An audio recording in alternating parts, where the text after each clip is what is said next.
بسم الله الرحمن الرحيم. الحمد لله رب العالمين، والصلاة والسلام على أشرف المرسلين سيدنا ومولانا محمد صلى الله عليه وسلم. السلام عليكم ورحمة الله وبركاته.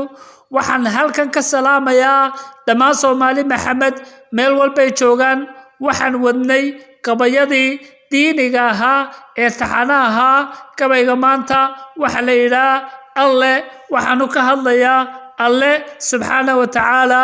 waxaanu ku bilaamayaa insha Allah sidan: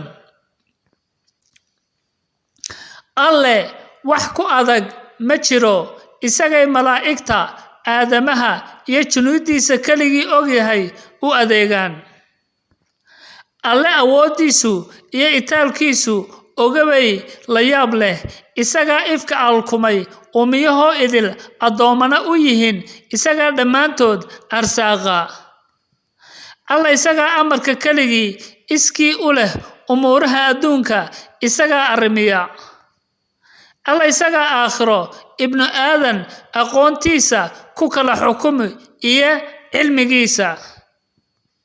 alle isagaa ayaanta qiyaame cidda uu doono albaabka naxariista u furi. alle isagaa aakhiro cidda uu doono cadaab ololaysa ku tuuri. alle isagaa cidda uu doono iskii ciseeya, cidda uu doono duleeyo argagaxiya. alle isagaa cidda uu doono adduunka ku imtixaama, isagaa adkaarta iyo ixsaankaba iskii iska leh. alle isagaa abuuray arlada iyo inta u dhaxaysa, isagaa ina arko inoo naxariis badan.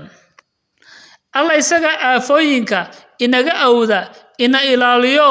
ruuxii nolosha sirteeda fahmaa wuu aamusaa afkiisa iyo ka adkaada adimadiisa. allow ayaanta qiyaamee ama iilka cidladee madow kuwii awooddaada badan ku aflixee udgoona nebigu u ergeeyo ka anban iftiinkee hela eebbow naga yar annaga iyo waalidkay. allaahumma aamiin. waad mahadsantihiin dhammaantiin. waxaan leeyahay aan allah subxaanahu wa tacaala ku xidhnaano meel kastoo joogno. wassalaamu calaykum waraxmatullaahi wabarakaatu.